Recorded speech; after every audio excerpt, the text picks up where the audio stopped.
अपना उत्तराखंड में आप सभी का बहुत स्वागत है और मैं हूं आपके साथ में अमनदीप। खबरों की शुरुआत करेंगे। सबसे पहले बात करते हैं रामनगर की। रामनगर से खबर है जहां पर मोहन के पास में अल्मोड़ा और साथ ही रामनगर को जोड़ने वाला पुल ध्वस्त हो गया है और अल्मोड़ा जाने वाला रास्ता भी बंद हो गया है। भारी बारिश के बाद में बरसाती नाला उफान पर आ गया और पानी के प्रकोप से पुल नहीं बच पाया। पहले पुल में बड़ी बड़ी दरारें आई और फिर कुछ देर बाद में पुल ध्वस्त होकर नाले में समा गया। दोनों तरफ काफी गाड़ियां भी थी जिन्हें पहले ही रोक दिया गया।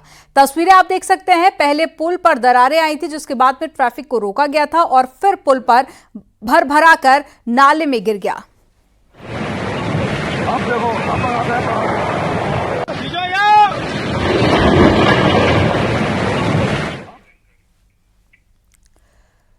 नैनीताल के आवागढ़ में खतरे की जद में आए मकानों को खाली करा दिया गया है। भू कटाव की सूचना के बाद में नैनीताल जिला प्रशासन एसडीआरएफ की टीमें मौके पर पहुंची जिसके बाद में लोगों को हटाया गया। और पिछले साल भी इसी स्थान पर कटाव हुआ था और एक मकान गिर गया था। अब इस पूरे इलाके में 30 मकानों पर गिरने का संकट आ गया है और वहीं लोग तेज बारिश के बाद भी मकानों को छोड़ने को तैयार नहीं थे, लेकिन प्रशासन ने इनको हटाया और रेन बसेरों में शिफ्ट किया गया।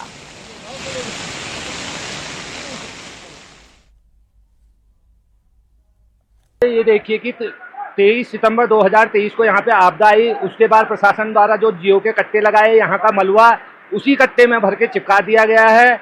देखिए, मैंने इससे पहले बताया था कि यहाँ पर अभी मलबा गिर रहा है, थोड़ा सा बिना मलबा गिर रहा है। रात को इसकी खराब हो सकती है। इसमें जो मकान इनको पहले से नोटिस भी दिए हुए थे कि आप मकान को यहाँ से खाली कर दें मानसून नोटिस में, आप सुरक्षित स्थान पर चले जाएँ।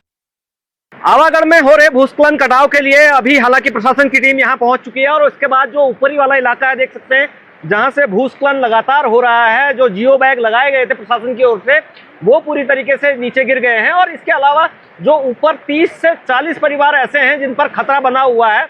हालांकि प्रशासन की टीमों ने घर को खाली करवा दिया है और घर खाली करवाने के बाद जो है उनको रैन बसेरे या तमाम जगहों पर शिफ्ट किया जा रहा है। लेकिन जिस तरह के हालात बन रहे हैं, लगातार तेज बारिश इस पूरे इलाके में हो रही है। पिछले साल यहाँ पर मकान गिरा था, उसके बाद कोई ट्रीटमेंट के काम नहीं हो पाए थे। हालांकि प्रशासन ने बारिश में जो ऊपर पन्नियां हैं वो जरूर लगाई थी, उसके बावजूद अभी तक कोई ऐसी ठोस कार्रवाई यहाँ की नहीं गई थी। अब जो है 30 से 40 परिवार अब भी ऐसे हैं जो पूरे इलाके में संकटग्रस्त हैं। हालांकि जिस तरह से प्रशासन अब आया है उसने अपनी जो मकान है उनको खाली कराया गया है, उनको रैन बसेरे में भेजा गया है। तो ये कहा जा सकता है कि पूरा इलाका डेंजर है। रात में इसी तरीके की बारिश हुई तो सुबह तक ये वॉश आउट भी हो सकता है और तमाम जो लोग हैं उसको इसका असर झेलना पड़ सकता है। वीरेंद्र बिष्ट, न्यूज 18, नैनीताल। पिथौरागढ़ के धारचूला तहसील में 25 लोगों को रेस्क्यू किया गया। ये सभी लोग तवाघाट के पास में रोंगती नाले के पास में बीते 5 दिनों से फंसे थे। एसएसबी ने सभी लोगों को सुरक्षित धारचूला मुख्यालय पहुंचा दिया है। तवाघाट के पास में लैंडस्लाइड के कारण रोड पूरी तरह से ध्वस्त हो गया। यही नहीं, पैदल रास्ते भी यहां जमींदोज हो गए जिस कारण रेस्क्यू टीम को खासी मशक्कत भी करनी पड़ी।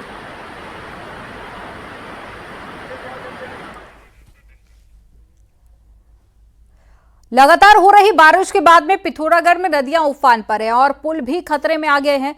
जौलजीबी के पास में गोरी नदी उफान पर है जिसे देखते हुए प्रशासन ने अलर्ट पर रखा है।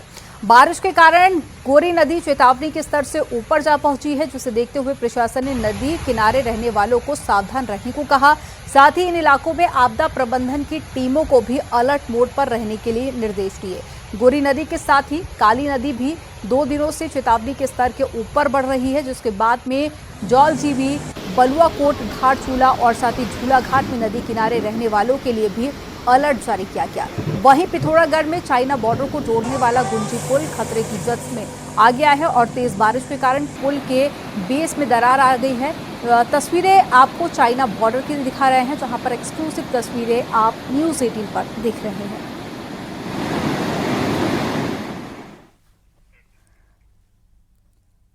चमोली से बड़ी खबर है जहां पर कर्णप्रयाग में 2 यात्रियों की मौत हो गई है। गौचर के बीच में जलनाव के पास में पहाड़ी से आए मलबे में दोनों यात्री दब गए थे और दोनों की मौके पर ही मौत हो गई। दोनों यात्री बद्रीनाथ से दर्शन करके वापस लौट रहे थे, तभी गौचर के पास में हादसे का शिकार हो गए। बॉडी बैग है। पहाड़ों में पिछले 3 दिनों से लगातार बारिश जारी है। वहीं चमोली में नदियां उफान पर आ गई हैं। अलकनंदा नदी रौद्र में बह रही है और अब खतरे के निशान से ऊपर बहने लगी है। बताया जा रहा है कि पहाड़ों में हो रही बारिश की वजह से जल विद्युत परियोजना बैराज से पानी छोड़ा जा रहा है, जिसकी वजह से लगातार नदी का जलस्तर बढ़ता जा रहा है। वहीं विष्णुप्रयाग में अलकनंदा और धौली दोनों नदियां पूरे उफान पर पहुंच गई हैं।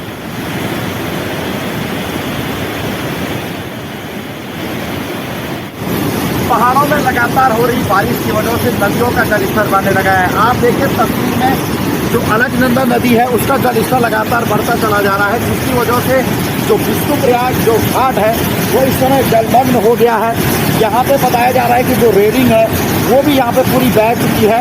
और अगर हम देखेंगे दूसरी तरफ, आप देखिए धौली नदी का जलस्तर भी धीरे धीरे बढ़ने लगा है, जिसकी वजह से विष्णुप्रयाग जो घाट है वो अब लगभग पूरा जलमग्न हो चुका है। आप देखिए जब भी पहाड़ों में बारिश होती है, जब नदियों का जलस्तर बढ़ता है तो जो मैदानी इलाके हैं वहाँ पे इसी तरीके से बाढ़ की स्थिति भी पैदा हो जाती है। कल देर रात से लगातार यहाँ पे बारिश हो रही है और बारिश की वजह से लगातार जलस्तर बढ़ रहा है। जो पुजारी यहाँ पे उनसे बात करेंगे, सूरज सकलानी हमारे साथ मौजूद है। जी बताएं किस तरीके से जलस्तर बढ़ रहा है? काफ़ी बारिश होने के कारण जो है यहाँ पे जो है अलकनंदा का तेज पानी आ रहा है और धौलीगंगा का भी जो है तेज पानी चल रहा है। यहाँ पे कल से लगातार बारिश के कारण जो कल से पूरा नुकसान हो गया, इधर रह गई है, पूरा रेनी सब बह गया इधर। तो आपने देखा किस तरीके से लगातार नदियों का जो जलस्तर है वो अब धीरे धीरे बढ़ रहा है। तो कहीं ना कहीं मौसम विभाग ने जो पहाड़ों में अलर्ट जारी किया हुआ है उसका साफ असर यहाँ पे देखा जा सकता है। लेकिन उसके बाद न्यूज 18 श्रीनगर में अपने उफान पर बह रही अलकनंदा नदी अब अपने खतरे के निशान तक पहुंच चुकी है। नदी के रौद्र रूप पर पुलिस टीमें लोगों को नदी से दूर बनाए रखने के लिए लगातार श्रीनगर में अनाउंसमेंट कर रही है। साथ ही पुलिस अलकनंदा नदी और घाट किनारे अपनी पैनी नजर बनाए हुए है। दरअसल चमोली, रुद्रप्रयाग और साथ ही श्रीनगर में बारिश का सिलसिला जारी है। तेज बारिश के कारण अलकनंदा नदी अपने रौद्र रूप में बह रही है। अलकनंदा नदी खतरे के निशान से 536 मीटर पर बह रही है। अलकनंदा नदी के बड़े जलस्तर से अलकेश्वर समेत तमाम घाट जलमग्न हो गए हैं। जगह जगह पत्थर गिरने की घटनाएं सामने आ रही है। एरिया में जैसा कि श्रीनगर को हर बार इस प्रॉब्लम को फेस करना पड़ता है, तो उस एरिया में आइडेंटिफिकेशन भी हो चुका है और नगर निगम और एसडीएम चूंकि अभी वहाँ के प्रशासक हैं, तो उनके स्तर पर कॉन्टिन्यूसली पुलिस और एसडीएम के स्तर पर जो भी अलार्मिंग सिचुएशंस होंगी उनको लेकर के चेतावनी जारी की जानी है या उन लोगों को कहीं और शिफ्ट किया जाना है। कोटद्वार भाबर क्षेत्र का एक बार फिर से बाजार से संपर्क टूट चुका है। पिछली बरसात में माला नदी पर बना पुल ढह गया था, तो वहीं अब नदी पर बना वैकल्पिक मार्ग भी ध्वस्त हो गया है। लगातार हो रही भारी बारिश के चलते नदी पर ह्यूम पाइप से बना वैकल्पिक रास्ता भी ढह गया है। भाबर क्षेत्र की 40,000 से ज्यादा आबादी का फिर से कोटद्वार से संपर्क कट चुका है, जिसमें आम जनजीवन अस्त व्यस्त हो गया है। कोटद्वार समेत पहाड़ों में हो रही भारी बारिश के चलते एक बार फिर से माला नदी उफान पर है और हालात ये हैं कि जो माला नदी का जो वैकल्पिक रास्ता बनाया गया था माला नदी पर, वो अब टूट गया है। ये आप तस्वीरों में देख सकते हैं कि किस तरीके से जो रास्ता है वो टूट गया है और अब जो भाबर क्षेत्र के जो लोगों की जो आवाजाही है वो नहीं हो पा रही है। वैकल्पिक जो रास्ता था जहाँ से वाहनों की आवाजाही की जा रही थी, जो ट्रक आवाजाही जिस रास्ते से करते थे, वैकल्पिक रास्ता था ह्यूम पाइप से बनाया गया, वो ढह गया है। उसका जो अप्रोच है वो ढह गया है और जो वाहन हैं अब वो दोनों ओर खड़े हो गए हैं क्योंकि आने जाने का कोई रास्ता नहीं बचा है। और अगर आप तस्वीरों में देखें तो वो जो पुल है जो पहले ही ढह गया था, पिछले बार की जो बरसात आई थी उसमें धराशायी हो गया था, वो अभी नहीं बन पाया, जिसके लेकर ये एक वैकल्पिक रास्ता हालांकि बनाया गया था, लेकिन अब ये वैकल्पिक रास्ता भी नहीं बचा है। अब एकमात्र जो रास्ता है वो कन्नाश्रम रूट है। जो कन्नाश्रम रूट है उसके रास्ते आवाजाही हो रही है, लेकिन वो लंबा रूट है और लोग इसी रास्ते से आवाजाही करते थे। अगर आप हल्द्वानी की सड़क पर चल रहे हैं तो सावधान हो जाइए, क्या पता कब कौन सा गड्ढा आपको झटका दे दे। हल्द्वानी में कई जगहों पर रहस्यमयी तरीके से सड़कें धंस गई हैं। अब इसकी वजह बारिश है या फिर कुछ और, एक रिपोर्ट में आपको दिखाते हैं।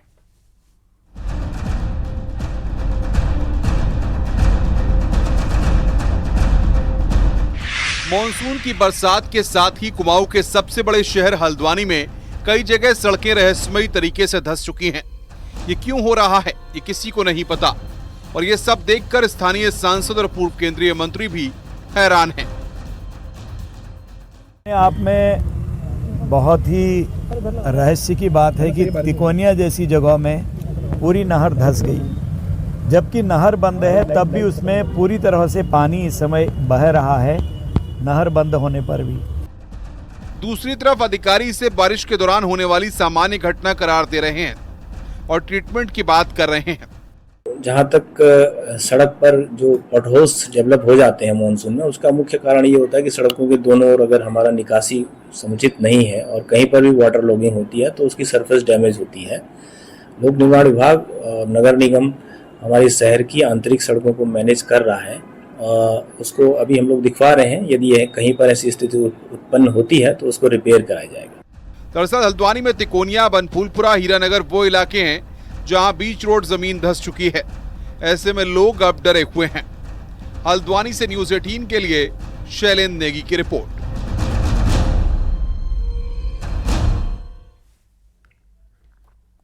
हरिद्वार में तेज बारिश से कई जगहों पर जलभराव हो गया है। यहां पर भगत सिंह चौक पर हर बार की तरह इस बार भी पानी भरा हुआ है, जिसमें गाड़ियों की आवाजाही में भारी परेशानी हो रही है। अंडरपास में पानी भरा हुआ है, मुश्किल से गाड़ियों की आवाजाही हो पा रही है। हालांकि गंगा का जलस्तर अभी सामान्य बना हुआ है, लेकिन जिस तरह से पहाड़ों में बारिश हो रही है तो गंगा भी उफान पर आ सकती है। वहीं प्रशासन ने लोगों से बरसाती नाले के आसपास न जाने की अपील की है।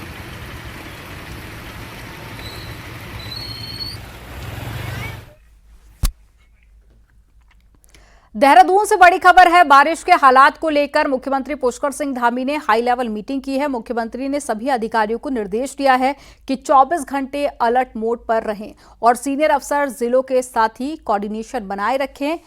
मुख्यमंत्री ने गढ़वाल और साथ ही कुमाऊं के कमिश्नर से अपडेट लिया और मौसम को देखते हुए स्कूल कॉलेज खोलने पर फैसला करने को कहा। आपको बता दें कि पिछले 3 दिन से राज्य के कई हिस्सों में लगातार बारिश हो रही है।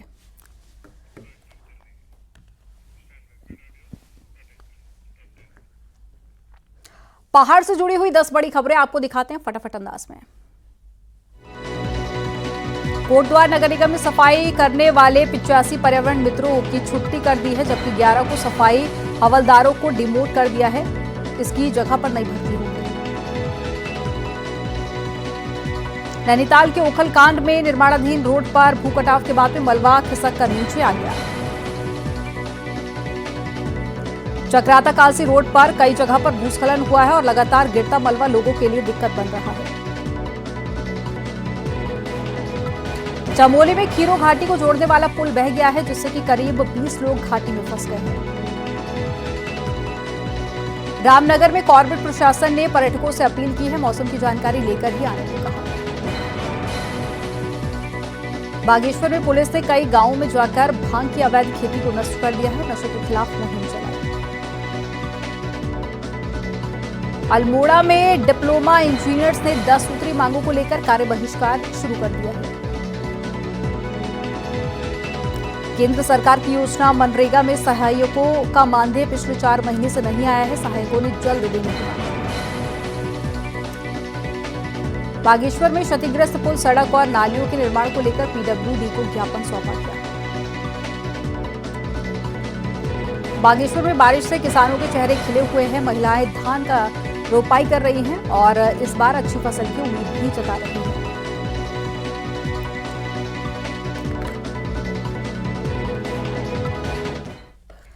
और उत्तराखंड में गरीबी रेखा से नीचे रहने वाले 14 लाख राशन कार्ड धारकों को सस्ता नमक मिलेगा। सरकारी राशन की दुकान पर ये आयोडाइज्ड नमक 8 रुपए किलो मिलेगा। मुख्यमंत्री नमक पोषण योजना की शुरुआत शनिवार को मुख्यमंत्री पुष्कर सिंह धामी ने की। मुख्यमंत्री ने कहा कि सरकार का प्रयास गरीब लोगों को कुपोषण से बाहर निकालने का है और इस मौके पर मुख्यमंत्री और खाद्य आपूर्ति मंत्री रेखा आर्य ने कुछ लोगों को आयोडाइज्ड नमक भी बांटा। वहीं खाद्य आयुक्त हरिचंद्र सेमवाल ने कहा कि बाजार में नमक 30 रुपए किलो है, जबकि गरीब परिवारों को 8 रुपए का मिलेगा और 10 रुपए की सब्सिडी सरकार देगी और 20 करोड़ रुपए का खर्च आएगा। अपने परिवार में अपने बेटे और बेटियों की चिंता करते हैं, अपने परिवार वालों की चिंता करते हैं। इसीलिए वो योजना लेकर आए कि किसी को भूखा न सोना पड़े, किसी के घर का चूल्हा बंद न हो। और इस योजना के अंतर्गत उत्तराखंड के भी 14 लाख गरीब परिवारों को हर महीने मुफ्त राशन का लाभ मिल रहा है।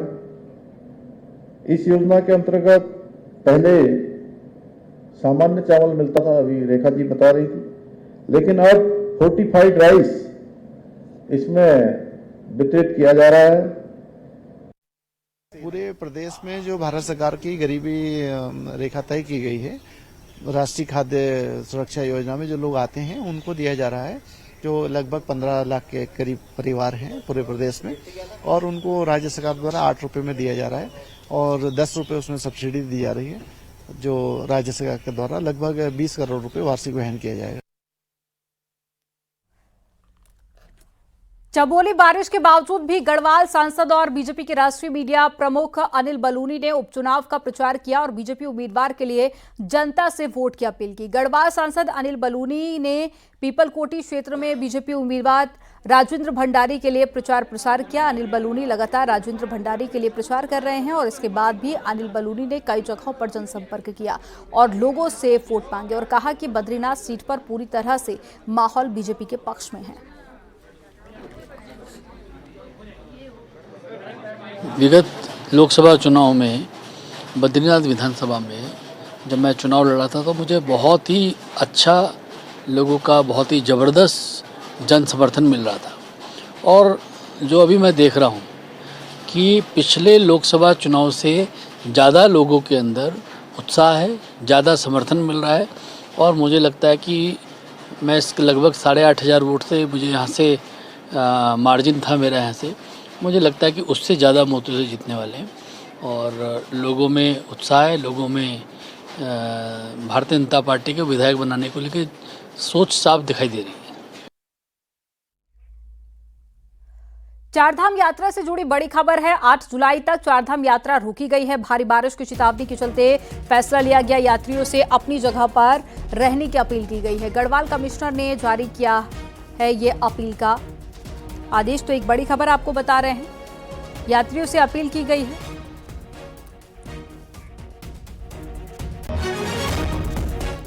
38वें नेशनल गेम्स इस बार उत्तराखंड में होंगे। खेल मंत्री रेखा आर्य का कहना है कि जल्द ही नेशनल गेम्स की तारीखों का ऐलान होगा। रेखा आर्य ने कहा कि नेशनल गेम्स को लेकर केंद्रीय खेल मंत्री को भी जानकारी दी गई है, वहीं व्यवस्थाओं का काम भी पूरा किया जा रहा है। खेल मंत्री ने उम्मीद जताई है कि अक्टूबर में नेशनल गेम्स हो सकते हैं। उत्तराखंड बनने के बाद में ये पहली बार है जब उत्तराखंड को नेशनल गेम्स की मेजबानी का मौका मिला है।